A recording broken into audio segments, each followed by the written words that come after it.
Hello, everyone. Welcome back to Sustainable Work. I'm so honored to have this guest here with me today. His name is Allison Conte. And Allison Conte spent 25 years consulting to global and large organizations while also cultivating personal mastery and spiritual wisdom because she believes that leadership is a spiritual endeavor. Through Sophia leadership, she's committed to ushering in a new paradigm of peace, equality, and environmental sustainability by developing and resourcing the women who will lead the way. Sophia leadership program unleashes the potential of women change leaders so they can deliver on their mission with more impact, alignment, and grace. Allison teaches women how to source the power of the sacred feminine and integrate both feminine and masculine values, both in their own leadership and in organizational cultures, in a blended program that includes both professional development and spiritual practice. Allison also serves as a facilitator of executive leadership programs at Harvard Business Publishing.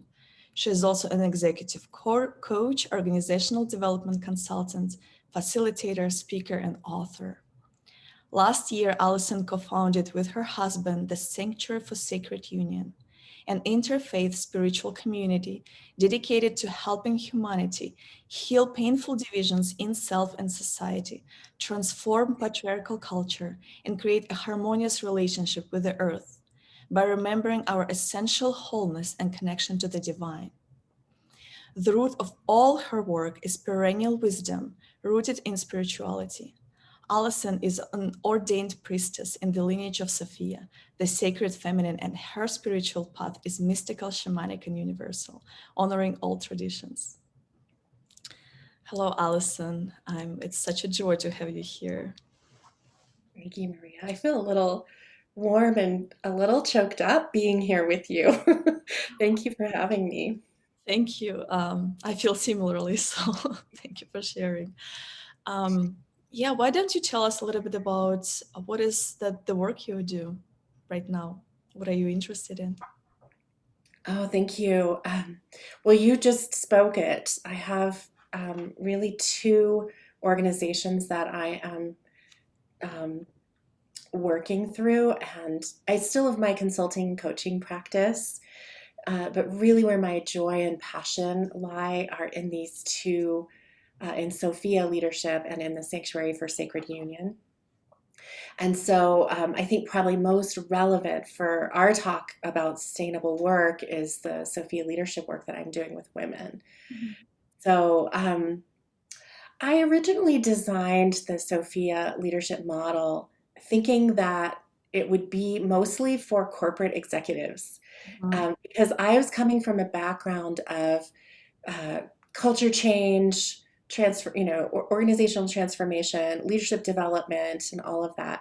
And what I was seeing and wanting to see happen is a shift. I want to see a shift happen in our organizations from being um, really unsustainable in the way that I see that's dominated by masculine values. Because, I mean, nothing is really nothing wrong with that, but the workplace was designed by men for men, and women have only been in it for 75 years or so, something like that.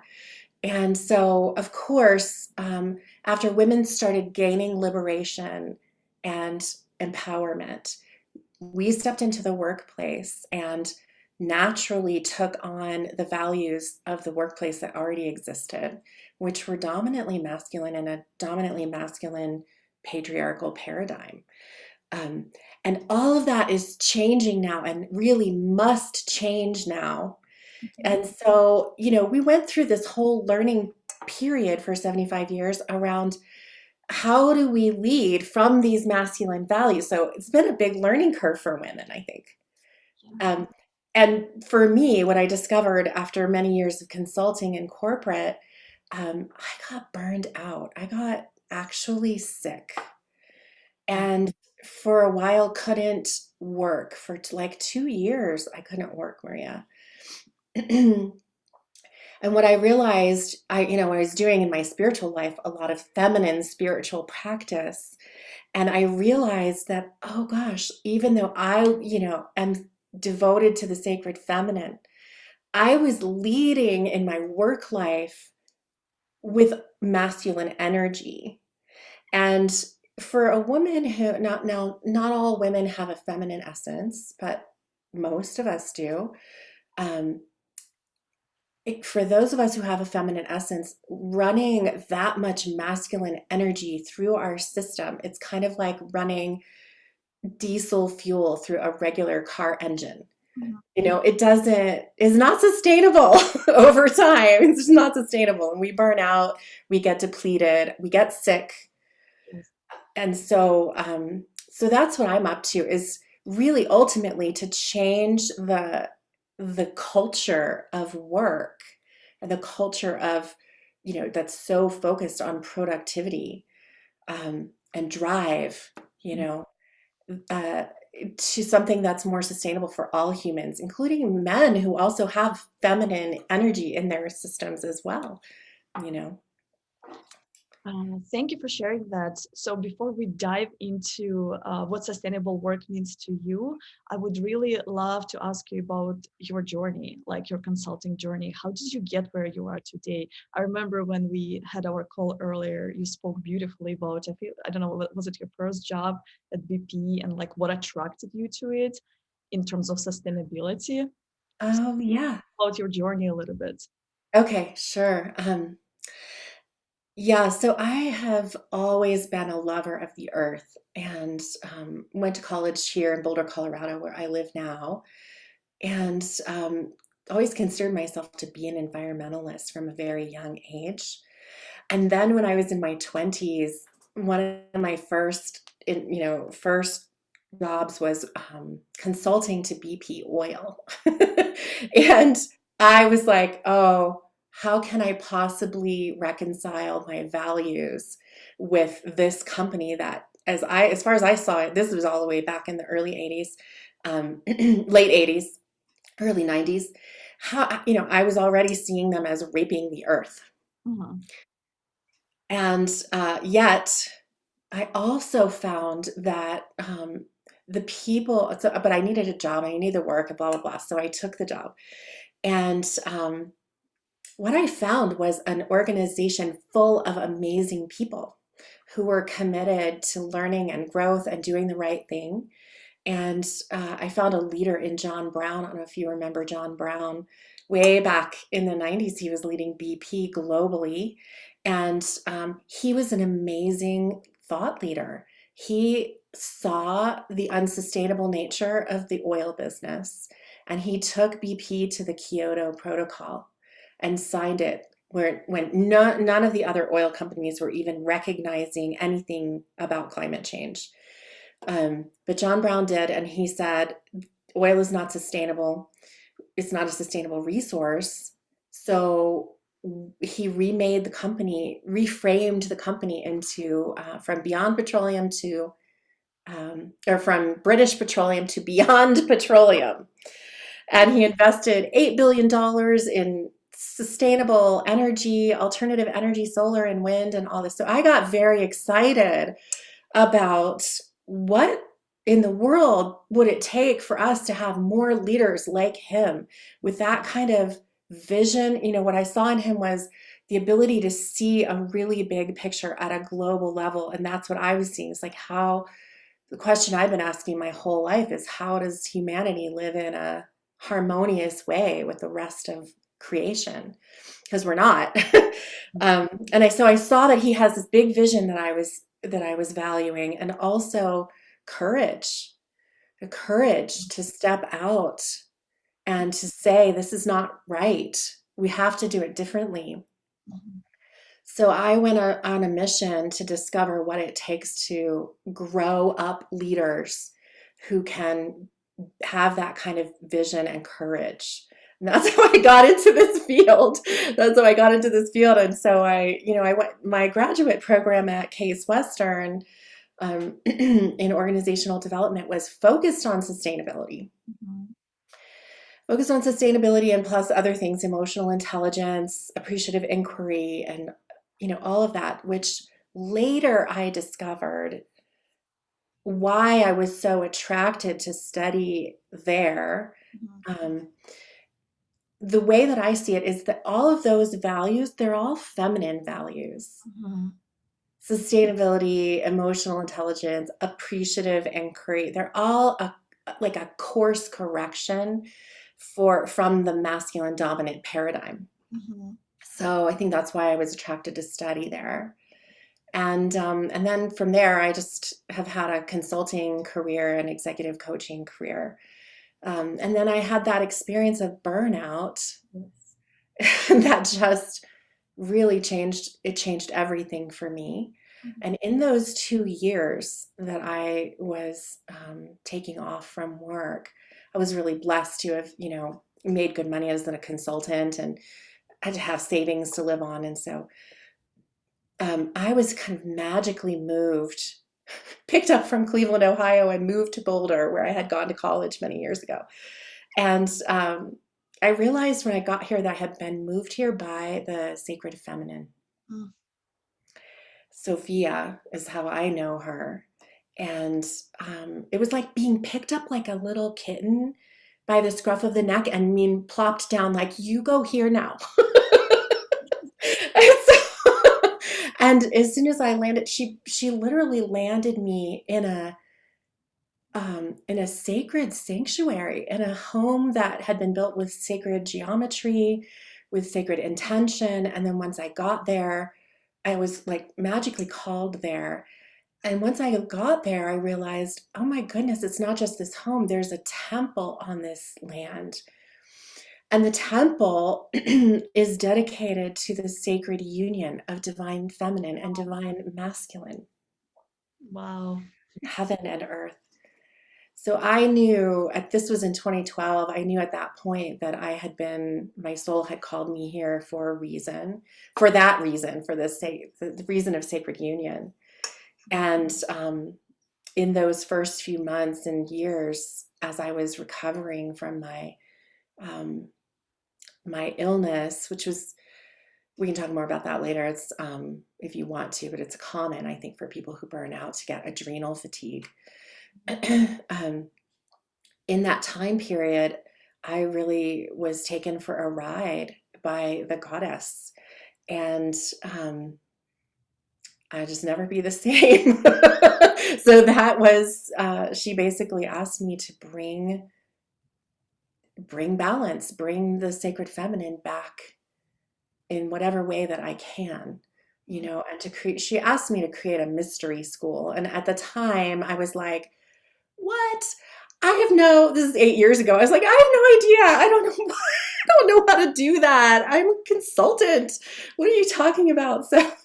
So I created this model, and I did the things I know how to do. I created the model, and I created a leadership program for executive women. And what has evolved over time since then is that I realized really where I think I have the most leverage is less with the executives in corporate and more with those who are what I consider change agents, change makers. People like you, actually, Maria, who are consulting to organizations and coaching the executives, and or people who have more control over their organization, like, for example, a social impact entrepreneur. So those are the women I've been focused on for the last few years. And I circle back to the mystery school idea, which I had just said no and dismissed um, for years. And recently I have come back to that and realized, actually, the way that I teach women's leadership, feminine leadership, is uh, it is like being in a temple. It's a leadership temple. So it is kind of a blend of mystery school and professional leadership development. Yes, because they're all aligned, they're all together. And I just want to say, I feel like I'm in the temple just speaking with you. So thank you for this experience. And you talk about the masculine energy, right, and the feminine energy and the values that are associated with it, and that how in your consulting career, right, you got burned out, but because you were leading through the masculine values, Yeah. and whereas in your spiritual development, you're focusing on feminine values. So what are they? What are Hmm. those things? Yeah, so so a little backstory here. The way that I like to teach this is through the lens of what I call polarity wisdom. And polarities are they're interdependent pairs of values that seem like they're opposed. They seem like they're like this, like you have to choose one or the other. But actually, in truth, they are interdependent. And so I'll give you some examples. So we have a tendency in this Western patriarchal society, which I would still say, even though we have a lot of women's liberation in this country, we're still operating in patriarchy. So we have a heavy focus on the interests of the part as opposed to the interests of the whole.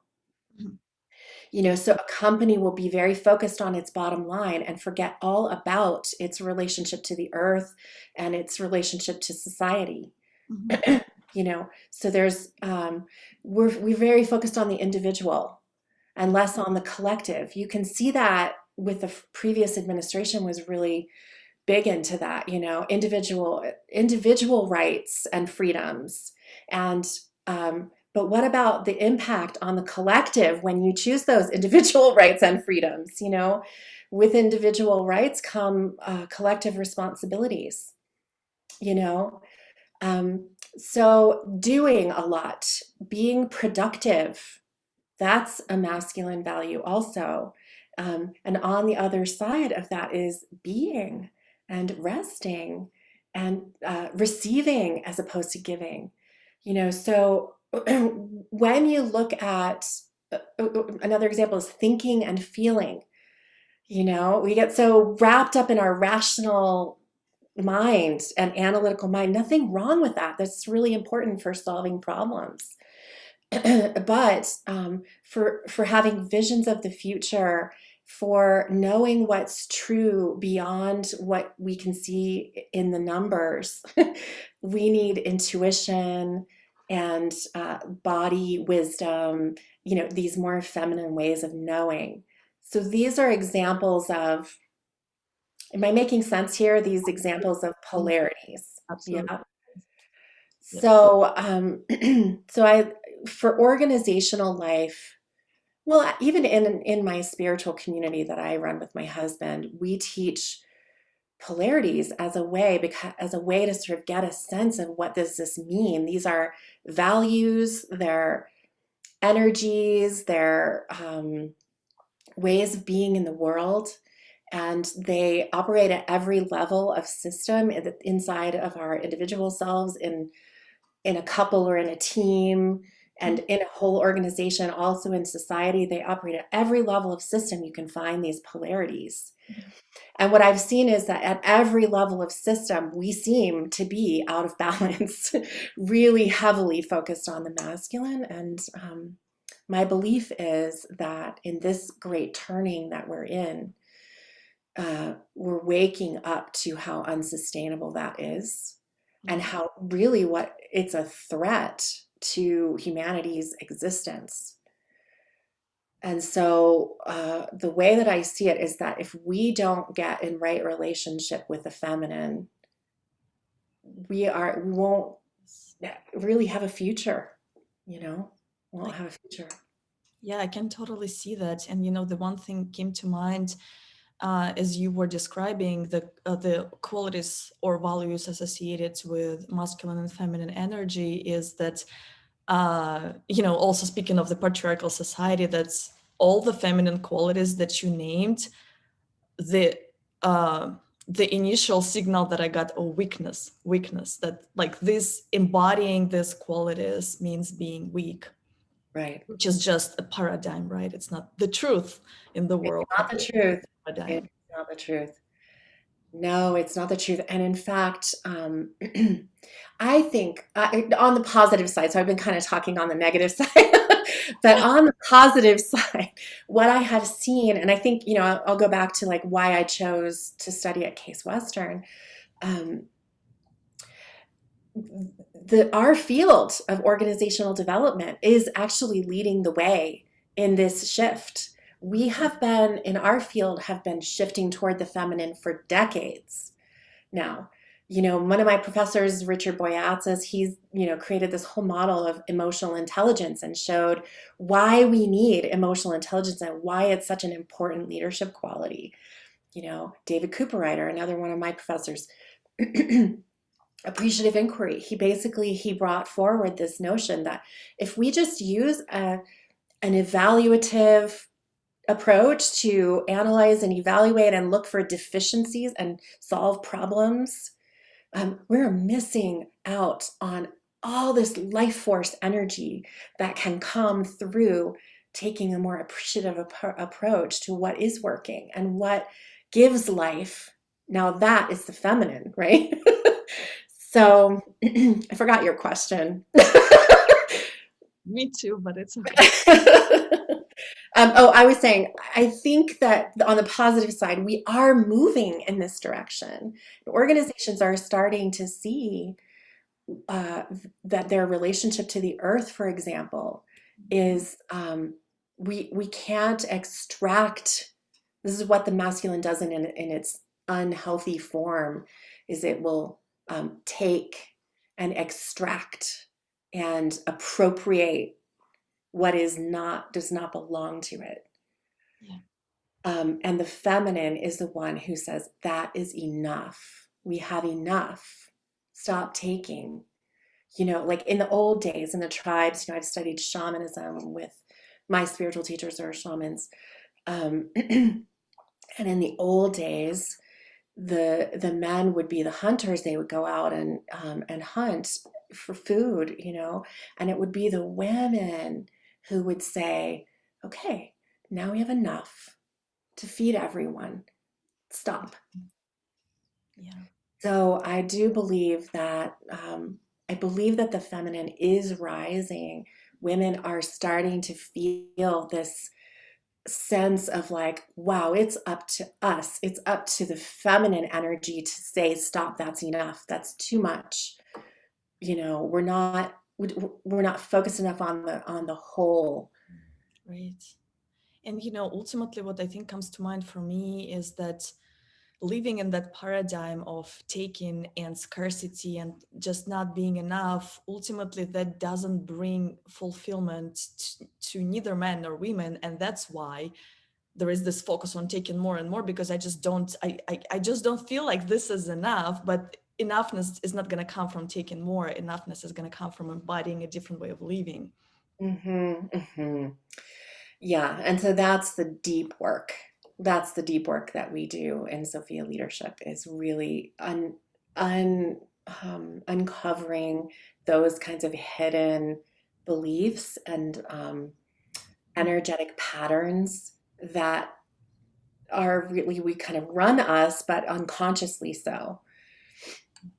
Hmm. So, um, how would you define sustainable work? Um, that's a great question.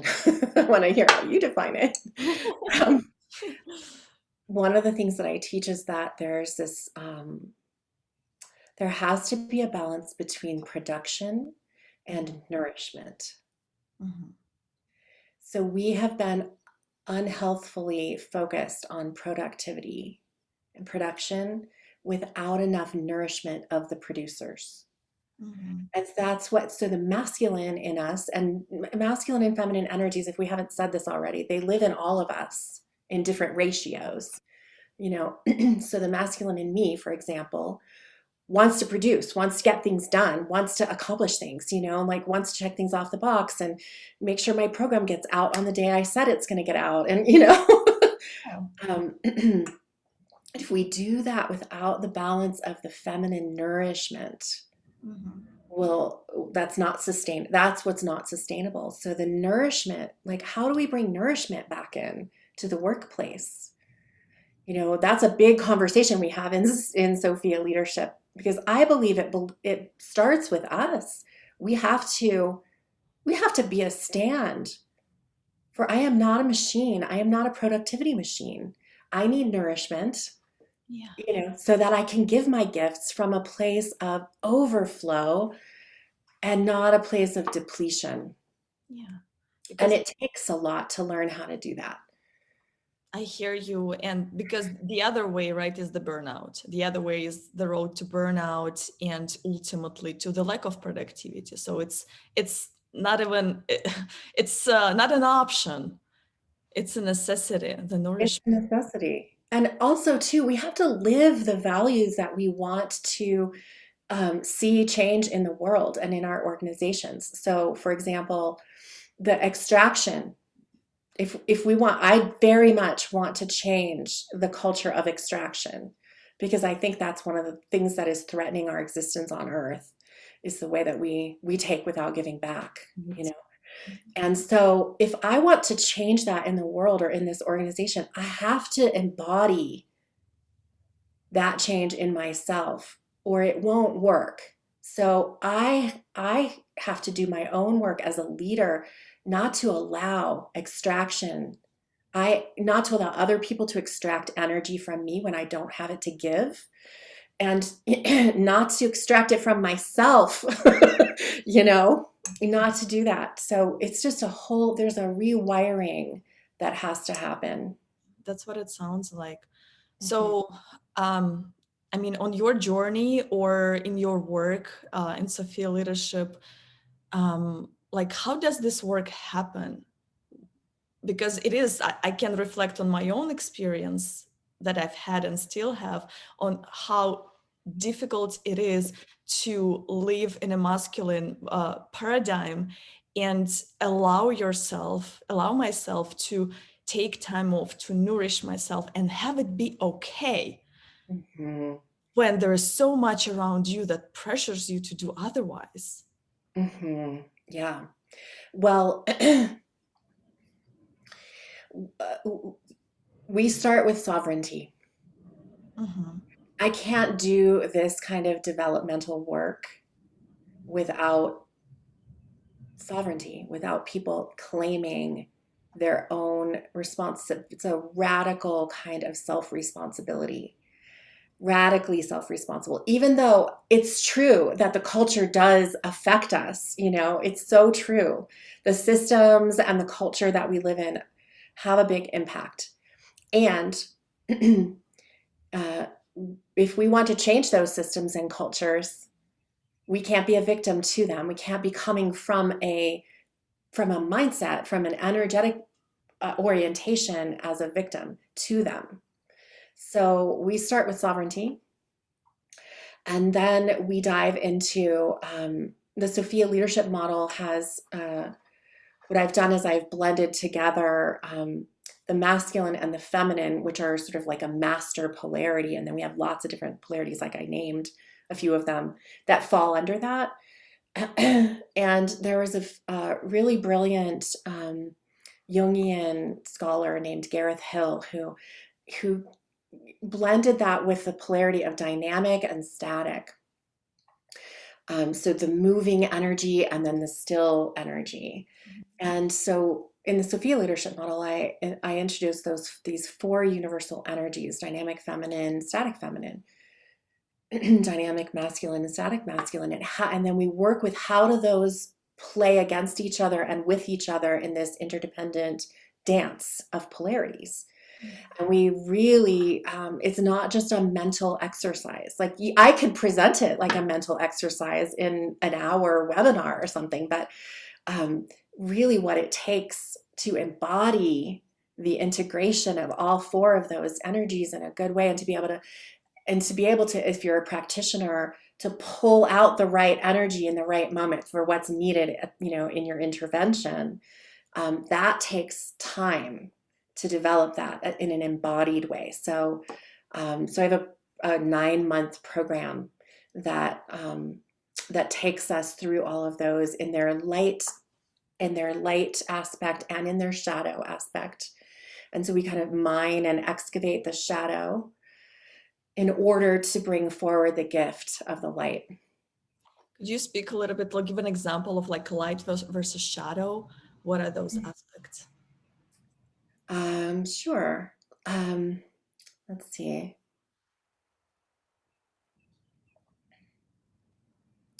The light side of the dynamic feminine is pleasure and creativity and passion and beauty, you know. So uh, organizations who want to innovate, for example, if innovation is a high value, they've got to harness that energy. Yes.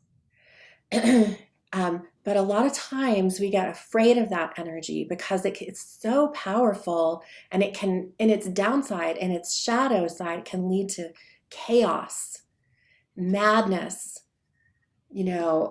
even like just overdo it, like addictions. So we get afraid of that, and then we don't want to go towards that energy. We block it. You know what I mean? So that's a really kind of a high level example, but that's what we spend our time on, is really excavating where are the fears? What are the energies that we're not willing to embody because we're afraid of that dark side? And how do we turn that dark side upside down and be able to embody it and claim it so that we can bring forward its gifts? Mm-hmm. Well, that's beautiful. Wow. So the other thing that I wanted to ask you, if you can explain, what does it really mean to embody something?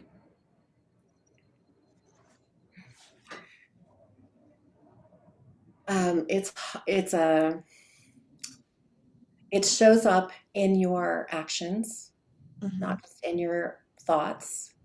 Mm-hmm. It shows up in your way of being. Mm-hmm. Um, I'll give you an example. In my spiritual work, I facilitate intensive transformational experiences. And I just had someone here the other day, and she was, we were kind of down in the depths of where she was afraid, you know. She was remembering some sexual assault experiences from the past, and collapsing around them, kind of collapsing around them, being really small, like a little girl. And um, I could feel that there was some anger in there too, and not just hurt, you know. And so I invited her. I just invited her to be with the anger of it, and feel it in her body, and she couldn't do it. It would start to rise up, and then she would collapse again. And then it would start to rise up, and then she would collapse. So I just held the energetic and embodied space of power, because what I could see was that she was collapsing her power. She couldn't find her power because it was in the anger, it was in her anger that she wasn't willing to feel. Yes. So I just held, it's hard to talk about, you really have to experience it, but I just really held my own power Mhm. and transmitted it to her. And I worked with her around, it took a few hours. I mean, it was an intensive experience, but she got it. She really got it. And when I saw her yesterday for our week, after a week, a check-in and an integration session, she was sitting up taller and really in her spine. And she said, you would not even believe how much I've been in my power this past week. I've been showing up totally differently for my daughter and for my clients. And Mhm. anyway, so that's my attempt to try to explain what I mean by embodiment. Yeah. No, thank you. I understand what embodiment is. I just wanted for the audience, in case they don't know the term or what it means. And it sounds like to me, from what you describe it, it's almost like either becoming it, like truly becoming it, or allowing yourself to become who you are, to Mhm, embody who you are mhm, mhm. without without stopping yourself from your mind that this is not okay, but integrating all of that aspects of being a human that you mentioned, the masculine and the feminine and the shadow and the light, all of it. Yes, all of it. Yeah. And the other thing that came to mind for me as you were speaking is because you mentioned earlier that we think that these are polarities, but they're actually interdependent qualities, and that my question initially was, well, why are they interdependent? And what I understood, and correct me if I'm wrong, is that because one doesn't, they kind of balance each other, right? They counterbalance each other, and one doesn't really exist over long period of time without the other, like they need each other. Exactly. They need each other over time. So one example you can think of in organizational life. So the time element is really important because you could choose one pole over the other in a moment and have that be the right choice. Yes. You know, like breathing is a good example, like inhaling and exhaling. You, in order to be alive and healthy, you have to have both the inhale and the exhale, right? You can't have one without the other or you get into trouble. Yeah. But that's a really quick move through the polarity through the whole polarity. Mhm. We do that every minute. We're in and out of inhaling and exhaling the whole time. Activity and rest, it takes a little longer, right? Like we're active for 12 hours or 12 or 16 hours a day, and then we rest, and then so that takes a little longer. That takes like a day to get through that polarity. In organizational life, one that takes a long time, like sometimes years or even a decade for us to make the switch, is a lot of times I see organizations move through um, where there's a lot of autonomy for the parts. There's like I'm losing my words here. There's all of the business units have a lot of autonomy and they're making their own decisions, right? And they're decentralized. Mhm. That's what I was looking for. Decentralized. Because there are a lot of benefits. Tell me, what are the benefits of decentralization? Well, the times decisions are made quicker, right? Hmm. Hmm. Yeah, and so, but if you and also you're closer to it. Like if you're in the business Right. unit, you're closer to the thing that's actually happening, and so you have a little bit more knowledge than they have at headquarters about what's going on, right? But if you have too much of that and not enough centralization, then what are the downsides that you see? Well, you can't really produce like results, real results that the organization wants, because it requires the cooperation among all the parts. Right, yeah. And you can get siloed and Absolutely. then it becomes very inefficient. Yes. Because there's a lot of duplication of effort around because different, business units are all, they've all got their own supply chain. They all have their own, IT services or whatever. So it's inefficient. And so then you want to swing over to centralized. Because why? What are the benefits of having a central, like shared services, for example, in an organization? Well, because then we do become more efficient, and then we can reach the goals that we have for organization more effectively. Yeah, right. So actually what I'm hearing you say is that we reach our goals at the upside on the upside of both. Yeah. Yep. Um, so we want to go towards centralization because there is more efficiency. Yes. Uh-huh. But what if we have too much centralization and not enough Okay. autonomy of the parts? What does that Uh, look like? that's a good question. The first thing that comes to mind is the lack of engagement from the employees. Hmm. Right, because they don't feel like they have the autonomy to make decisions for themselves, right? Everything has to get approved through headquarters or Yeah. somebody above you. And it can be a lot of red tape, like bureaucracy, Yeah. So time takes bureaucratic red tape. to Hmm. get anything going. It Mhm. takes so much time to get anything going. Yeah. I remember consulting with an organization like this. They were in, it was pharmaceuticals. They were making They were making generic drugs, life-saving drugs, so they weren't like on the dark side of pharmaca. But they had to go through 16 layers of approval for decisions. Now, there's reasoning for that. You know, they're trying not to kill people while they're trying to actually save lives and not hurt people. So they want to make sure they get it right. So you understand the reason for wanting that, but then it also, if you overdo it, Yeah. it gets in your way. So that's an example of how polarities work. You really, you can, the time factor makes a difference. Mhm. And an organization might take 10 years to make that shift. But if they see, because they would be really experiencing the downside of one, and then they're like, oh my God, and then they'll see the downside of bureaucracy, and they're like, no, we have to decentralize, and they'll see it as a solution to the problem. Mhm.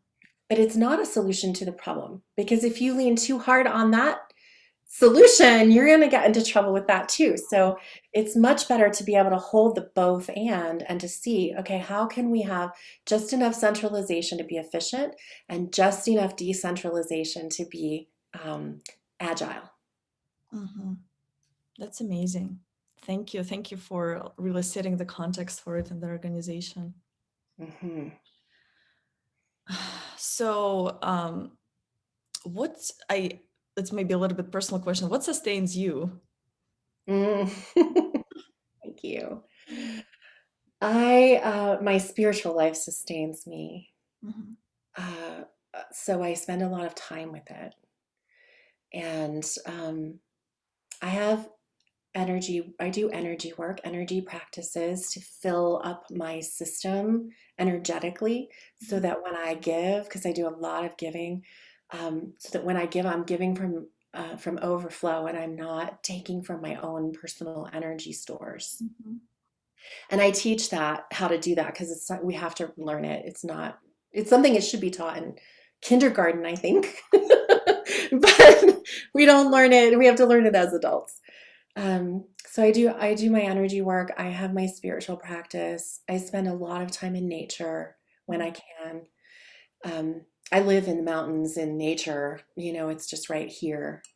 So I have animal friends who come to visit. I have a little fox and deer who come to visit, and that really nourishes me being with nature. And and I have a beautiful relationship with my husband, which nourishes me. Mhm. And I have learned to, because I'm self-employed, I can do this. I have learned to fill my cup in the morning before I go to work. Mhm. So I usually, this is the earliest, we're meeting at 10 a.m. This is the earliest I do meetings. Yeah. I don't work before 10 a.m. because I'm busy filling my cup. I'm doing yoga, I'm doing meditation, I'm doing prayer.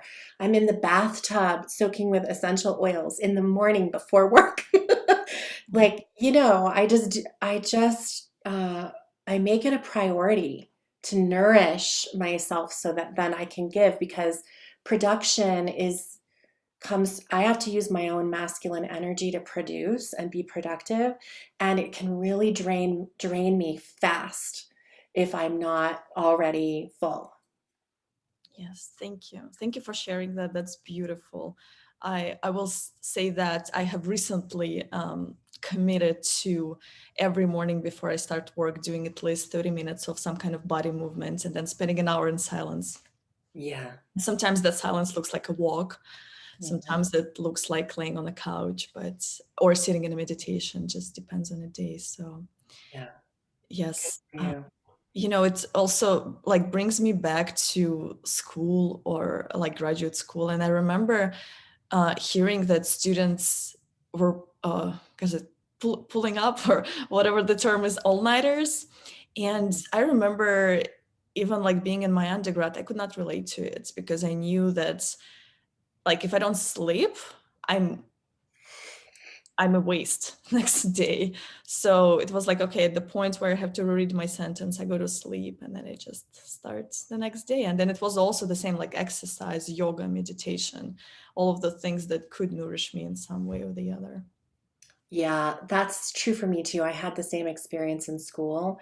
I would hit a wall and just know that I'll get a better grade if I sleep versus if I study more. Yeah. That's the polarity meeting, that's the center point of that polarity. Um, Yes. and I would add another thing that research has shown is really nourishing for us. I mentioned my marriage. Mhm. Relationships Mm, yes. are, absolutely required for emotional health and well-being and physical health and well-being. And so the quality of our relationships is really worth paying attention to as a form of nourishment. Mhm.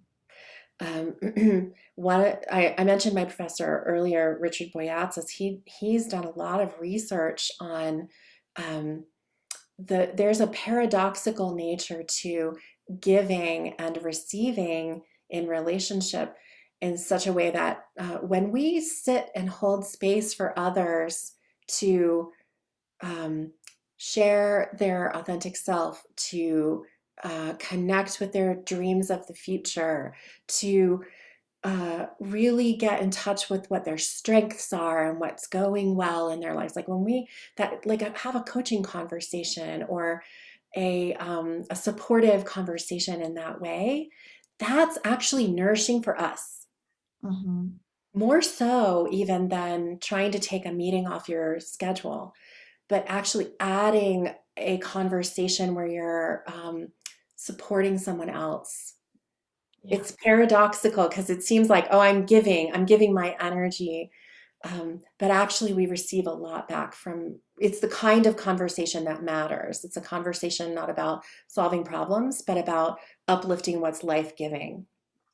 I can totally relate to this in my own experience, whether with friends or at work. Coaching is something that brings me a lot of energy. So I actually need to structure my day so that I have some coaching in there so that I can fill my cup from the Yeah, other meetings or tasks that I have.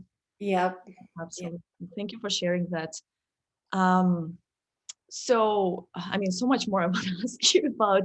But I love the one thing that you mentioned that this is we talked about women, right, and why it's unsustainable for women, but that it's also unsustainable for men because, well, men are also humans and they have both, right, both polarities within them. And I had a conversation, well, like one of the speakers um, on the summit is a man, and he was an executive in in a company, and he talked about his burnout, which again, reflecting on my conversation with you, came from really embodying those masculine values without any focus on the feminine. And yeah. yes, but also like you mentioned, like you shared, it took him a long time to recover from that burnout experience. Yeah, the physical, I'm sure it can manifest in various ways, but for me, and I think for a lot of people, it can look like adrenal fatigue, which is like, so our adrenal glands are the ones that provide adrenaline, Right. and but the purpose of that is like it's like a turbo engine. Like you know how if you have a turbo car, the turbo is not always on. It's on when you need to speed up and pass somebody. It's made for a temporary acceleration. And that's true of our bodies. Our adrenaline is made to support us with a temporary acceleration, like in a case of an emergency or something like that. But what happens is we prop ourselves up we don't get enough sleep. We prop ourselves up with coffee. We run adrenaline through our system all day, every day in those like um, hyper drive when we especially when you're working in a system that's on hyper drive. Mhm. And then we run on adrenaline all day and then it fries our adrenal glands. They just like stop working after years of doing that or decades of doing that. Yeah, that makes sense. I mean, you can't trick the body.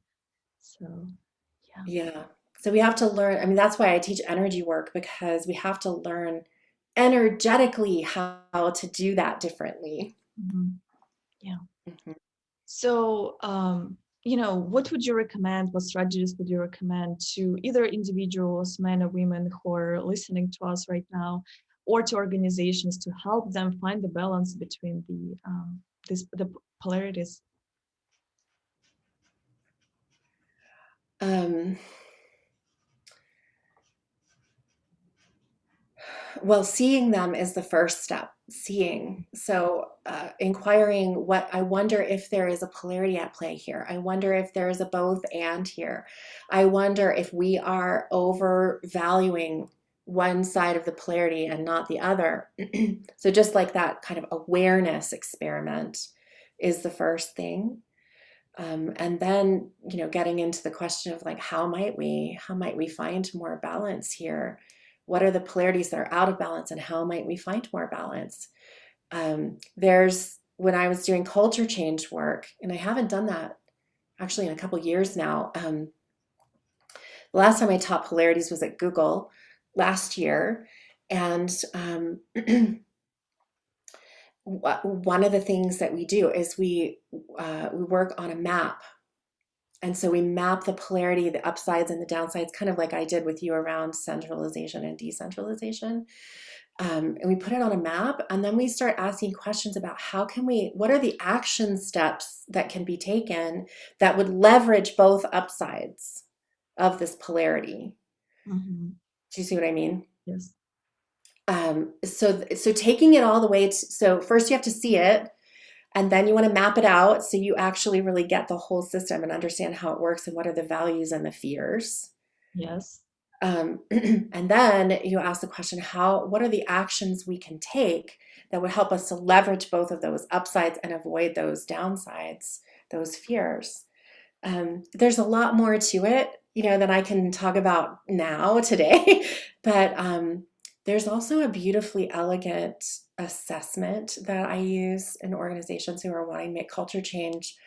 I bring polarities in because you don't want to make culture change based on the problem and solution mindset that just includes one pole. And then there's an assessment that can help us to map out and Mm-hmm. measure progress on how well are we actually leveraging these polarities. Mm-hmm. Yeah. Yeah. And sounds like it's also whether in personal life or in organizational life, it's a lot about awareness and understanding that you probably are not never getting to the point where you're not going to leverage those polarities. So it's about, okay, where do I need to find the balance right now? Can you say that again? I'm not sure I'm following you. Yes, I said, well, what comes to mind for me that, the process of balancing the polarities, whether it's in my personal life as an individual, right? In which polarity am I in right now, and what do I need to counterbalance it? It's a process that's never going to come to a stagnation. Like, we don't need to do this anymore. Like, we're there. Never. No, it's really a living system. The energy just keeps moving around. And so, yeah, you never quite fully arrive. It's kind of like if you think about like riding a bicycle. Mhm. You have an aim, you have a direction that you're going in. You know where you want to go. But getting there requires this balancing act. You're never actually taking a straight line to where you want to go. It's like it's a little left and then it's a little right and then it's a little left and then it's a little right, it's like that. Yes. So, I think it's also like what comes to mind, it's probably masculine and feminine also qualities, certainty and uncertainty, right? Yeah. Because we're so driven like to have certainty. And it's like, okay, there's a piece of uncertainty here that gets to be embodied too. Yes, and a comfort level with uncertainty Mhm. that's required for creativity and innovation. Yes. Hmm. Exactly. Yes. Domain of the feminine. It's uncertain, it's unknown, it's mysterious, it's requires patience, it's unfolding and emerging, and you have to be comfortable with all of those things in order to tap into the benefits of creativity. Totally. Okay, thank you so much, Allison. I mean, it's been such a fruitful, beautiful conversation. Um, if people want to work with you, if they want to find you, how can they do that? Oh, great. Sophia Leadership is on the web at sophia-leadership.com. That's a good way to reach me. And my email is just Allison at sophia-leadership.com. It's a Okay. good way to reach me. Yes, thank you. And I highly recommend finding Allison and going on their website. It's really beautiful and nourishing and empowering just even reading through it. So I highly encourage it. Thank you so much. Well, thank you, Allison. It was a joy. I hope you enjoyed this conversation just as much as I did. I feel nourished and fulfilled just by speaking to this beautiful woman. And I will see you later at Sustainable Work. Thank you, Maria.